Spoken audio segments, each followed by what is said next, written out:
What's up, everybody? It's your boy Wes Grant, and you're watching Sub Urban Nerd. This is a channel where I give my nerd views on today's nerd news. First up, let me just break it down for the people that are new to this channel.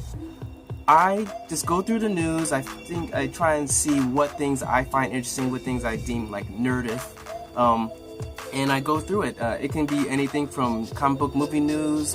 I'm not biased, so it's not going to be either Marvel or DC. It'll be everything. Anything as far as even comic books, anime, video games sometimes. In fact, I have like one little tidbit for video games today.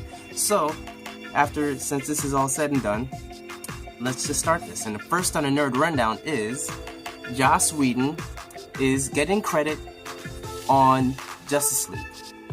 Now, for most people, you probably don't even understand what this means, but I'm just going to try and see if I can break it down as simple as possible.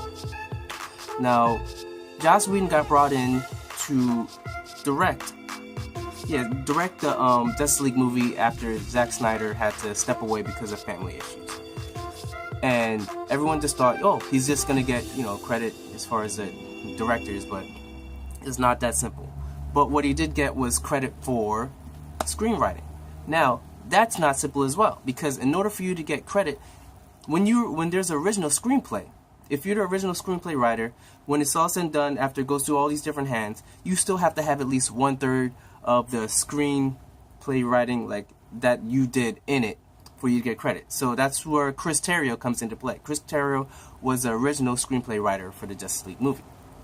Now, Joss Whedon coming in, he had to do at least 50% in order for this movie. So that's a big chunk. 50% is a big chunk of him writing. And if you liked the movies like, say, the Avengers movies, then that really gets you pumped for this, Justice League movie, because you can love all the movies that that DC has come up with, but the movies have been very divisive. Like, not everyone loves it. Like, say, Wonder Woman, majority of people love it. When it comes to Man of Steel, it's here and there. When it comes to Batman versus Superman, it's a lot more here and not so much here. But, there's still people that like it and then hate it. And then even with Suicide Squad, which, like I said, I don't mind Suicide Squad. I like the movie. Wasn't the best movie. Didn't like the whole dancing with the lady, but it was an okay movie.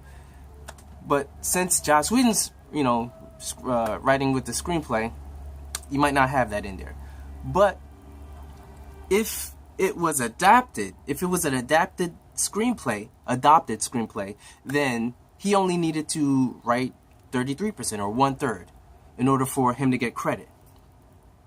So either way you look at it, he did put in a big chunk, because the rumors when he first came into play was he was going to help, do some reshoots and help writing with the screenplay, but apparently he did more, which I heard before the whole him taking over as far as directing, that they brought him into it because he was supposed to do the Batgirl movie. Joss Whedon was supposed to direct the Batgirl movie, so therefore they already brought him into the DC family. So people have already figured that he might be helping with the Justice League, since he already did a big collaboration where everybody was fighting all together, just like Avengers. So everyone assumed it was going to be a little bit here and there, but apparently he's done a little bit more than just little tweaks. Also, a lot of people is wondering that how come he's not getting director's credit, because right now he's directing credit. He's supposedly directed a big chunk of reshoots that are going to be put into the movie final cut. Now, as far as the Writers Guild, it's not the Writers Guild, it's the Directors Guild. They get to choose. And the Directors Guild, like I said, you have to at least done 50% in order for you to get credit as far as co-credit with directing a movie. That doesn't happen a lot. The only time that I believe it's going to happen is with the Han Solo movie, because Ron Howard took over from what were their names? Oh, Phil Lord and Chris Miller. They were originally directing the Han Solo movie, but it wasn't turning out the way Disney wanted it. They thought they were brought in to make a comedy, because they're the ones that did the Lego movie. That ain't what they want with Han Solo. They wanted sort of snarky, funny, sarcastic, but still, but they were making like a slapstick kind of thing, and just the quotes that I heard it was like Ace Ventura, which don't think fans would like, I'm not even going to do the whole butt cheek talk thing to you guys, but if you guys have seen Ace Ventura, you don't want Han Solo acting like that. So, as far as him getting credit, as far as co-director, I don't think that's happening. I don't think he did enough. I believe he's doing a lot, but I don't think he's doing 50%, because majority of it was already shot. He's doing reshoots, major reshoots, but I don't believe it's going to be overhauling the thing like Ron Howard is doing, because he has to make it completely, pretty much from scratch up. That's the only way I believe Ron Howard's going to be getting, director's credit for that movie. But for all said and done, Joss Whedon, good on you. I don't believe it's just a throwaway just to give him credit on something because he couldn't get directors. I believe he did deserve it. I believe he did put the work in, and that's, what I have to say about that. So if you guys didn't understand it, I'm sorry if I ran on about that, but I'm just, making you guys a little bit more knowledgeable on how these writing things work and directors and stuff, because myself, I'm actually a writer myself, but I'm not getting into that. Next topic on the Nerd Rundown is Wonder Woman Blu-ray. You've seen the commercials coming out. Yahoo put out I believe it's like a bonus scene that's going to be on a Blu-ray. A teaser. It has to be a teaser because this thing, it's like 30 seconds of nothing. It's Etta Candy. Basically, she was a secretary to Steve, and all it is her going into a bar with the crew that they fought with in the Wonder Woman movie. Steve Rogers, I believe Steve Rogers. Well, Chris Pine's crew. And she just comes in, says that there's an artifact that's very highly, and they have to find it and then deliver it to the Americans because they don't want it in the wrong hands. And I don't even know what that's supposed to be. Maybe it's a cosmic cube. Maybe it's one of those boom cubes. Like I'm assuming that's what it is, but it's really nothing. I'm going to try and see if I can put the link down below in the description for you guys to check it out and see what you think. But I think it's the tease is like almost nothing. And I'm kind of angry because it's like nothing there. But that's Yahoo. You guys comment below and tell me if you agree with me, because I don't. It's like so nothing. So the next thing is Netflix is going hard with the anime. For you anime fans, like me, myself, I'm an anime fans. And I'm not going to, lay out all the animes that are going to be coming in, but they're going to have 10 new anime series. Most of which you guys don't even know what it's going to be. But one of the main ones is Godzilla. I think it's based off the movie somewhat, but it's like varying off different, sort of like how Disney has Marvel Avengers Assemble. It's sort of taking from the movie's universe, but it's kind of spinning it off in its own way. And then the next anime that I have to tell you guys about that I love is Grappler Baki. This anime, it's up there with one of my favorite animes. As far as it's basically about this kid whose father is the strongest person in the world, and he's the product of the strongest guy in the world, just finding a beautiful woman that he thinks has good genes and has a baby with her. And he wants the baby to come up and grow up to be the strongest him.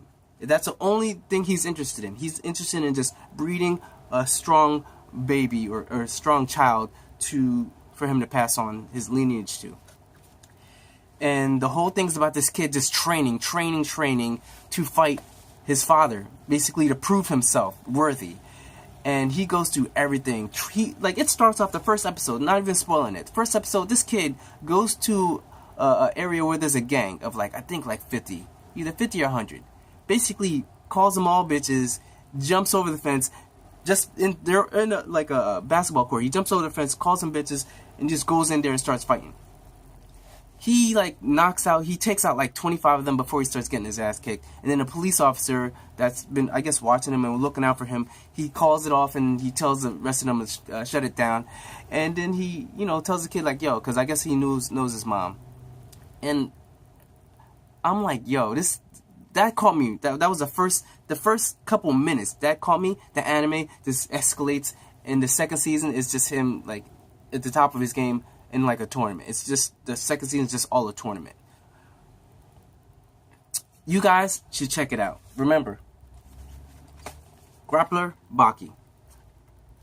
Now, I know that's like my little anime rant, but that's one thing. I'm not going to talk about all the anime, but this is going to be on Netflix. You should check it out. See if, you like it. I like it. It's a lot of fighting. But if you don't like violence like that, don't worry about it. But if you do, it's really something to check out. Last thing of all, it's sort of like game news, but it's nothing really crazy. It's just the fact that I looked online and everybody's talking about this new character that's coming to Street Fighter V. Her name is Menat.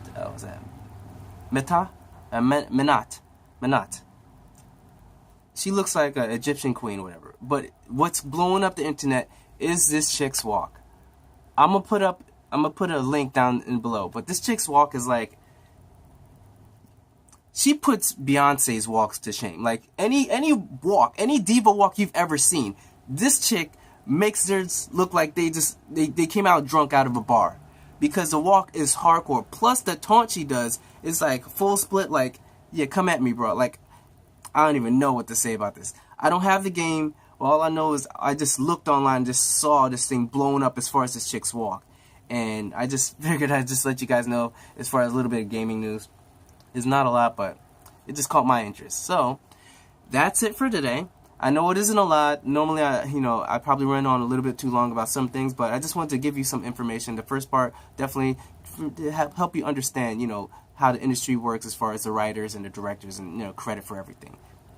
The rest, take it or leave it. So, I'm Wes Grant. You've been watching Urban Nerd, and you've just been nerdified. Check you guys out. Remember, like, subscribe. I'm going to try and see if I can add a notation over on this side, I believe.